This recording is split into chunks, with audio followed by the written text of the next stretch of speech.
ASFN. I'm Mseni Sodwana, and we're fishing here just south of Sodwana Bay, and it's a good morning. First bait gone tight.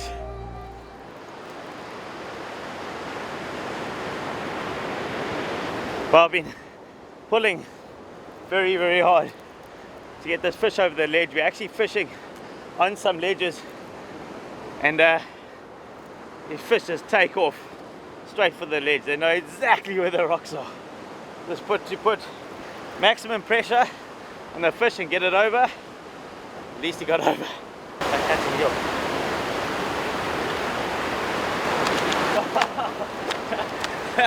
Well, there you have it. You never know what you're going to catch at a place like Sodwana. It's we're fishing here for in between the bricks for speckled snappers and different species, rock species. And this beautiful queenie came and grabbed my bait. You can see I'm fishing with a lot of foam in my bait to keep it off the reef. So my bait was actually sitting up off the reef, and that must have attracted the queenie early in the morning in hunting mode. Let's get the hook out. You can see the hook grabbed and right in the scissors. And if you have a look here, this line that goes from the head to the tail, this faint black line, that's called a lateral line.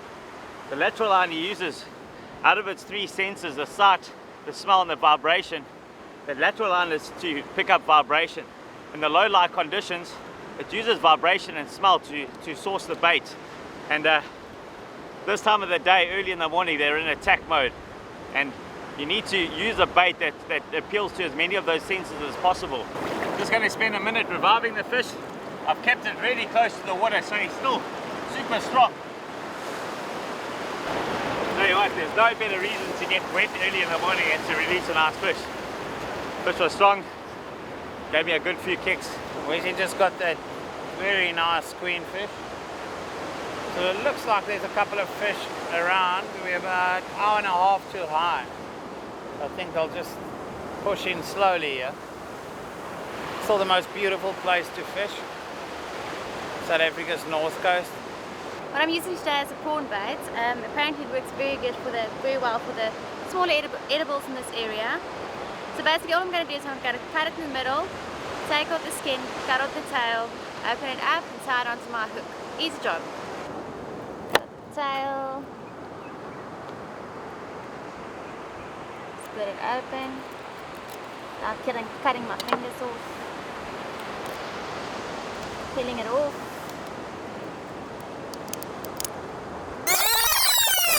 Putting it straight onto the hook. It's not even a pretty bait, it's just a straight bait. So I think what the fish are going to for more is the smell of it, not necessarily the way it looks, the way it's presented. Bait cotton is just to make sure that it doesn't fall off. As soon as it defrosts, it becomes a bit soggy. I just want to make sure that it stays there long enough to be able to get the bite. Very important. What happens often, especially with people or with newcomers like me, is sometimes you get the braid wrapped around the tip of the rod. If you cast to that, you're most likely going to break your tip of your rod. So rather double check. If you're not sure, double check and then only cast. The reel that I'm using this morning is the Dawa Seagate on the Poseidon H&G light, ultra light.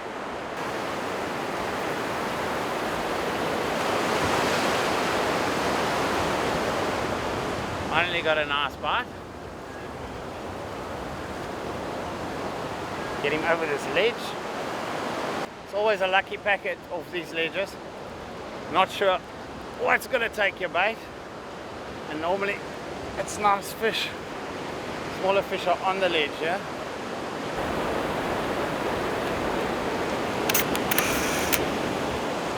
Getting back.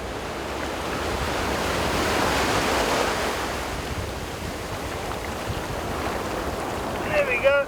Another quarry. Not a big fish.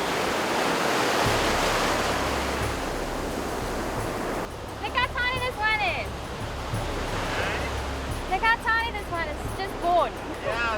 He was Doesn't even looking have for his mother. I just landed. I came to your bait.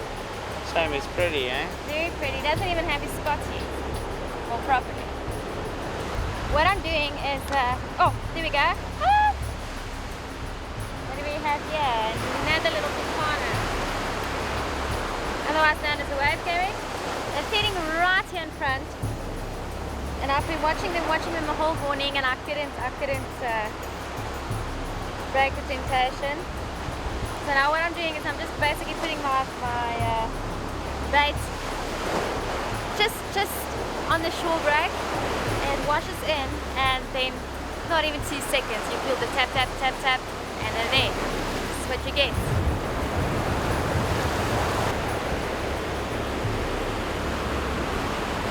So you know, every time you go fishing, you can have your big rods out and wait for your bigger fish. But this is so much fun to just entertain yourself and practice a bit when you're waiting for the fish to bite. An interesting thing that Rudolph told me the other day was whenever you're fishing on reef areas, the fish come in to feed on those reef areas.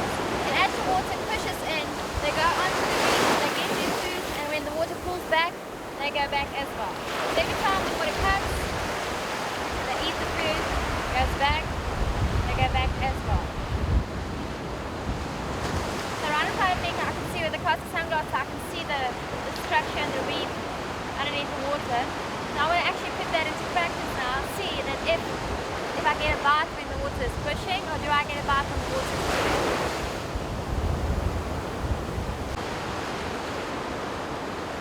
Another wave carry.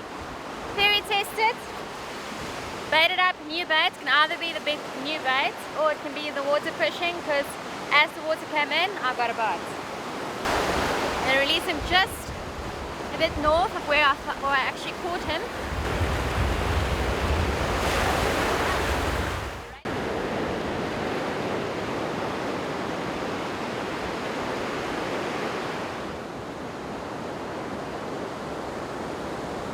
Fishing the bricks for some edibles, and just looking to something here. Feels like a decent fish. Hopefully a speckled, that's what I'm targeting.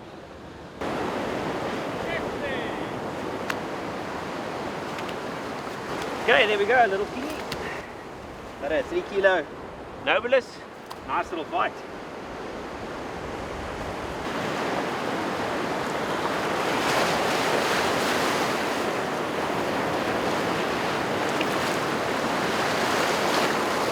Alright, it's a nice little fish.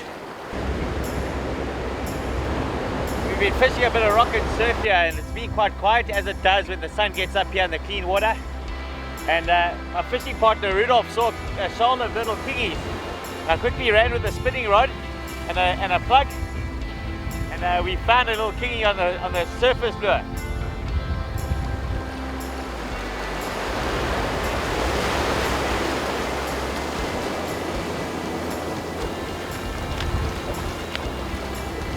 What they call a bluefin kingfish. For one of the reasons is that it's got this electric blue shading on all of its fins and all across the actual fish itself. You normally find these little bluefins on all these shallow type reefs, and especially in this area. Part of the kingfish family, and it loves drop shots, little plugs, spoons, that sort of thing. Just be careful when you're handling kingfish. It's got these little ridges at the back by the tail.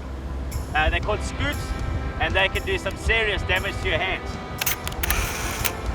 I'm fishing with a little Conker 5000, 10-pound fire line braid, and a Fenwick drop shot rod. It's perfect for throwing little plugs. Nice and light, so you can carry it around with you with your rock and surf stuff, just in case you see a shoal of fish. And yeah, let's get this little guy back in the water. Hey. Well, that's us for today. We're fishing here just south of Sodwana Bay. We've had a few fish this morning. The fish were biting early, probably in the low light conditions there. Yeah, it's quite important here in these, up on the north coast where the water's so clean. You're fishing early morning, late afternoon, the evenings, that's when you usually get the bite. Yeah, I think it's important to maximize your time in the right time when you fish to get those pulls. Well, that's it for us, and we'll see you next time.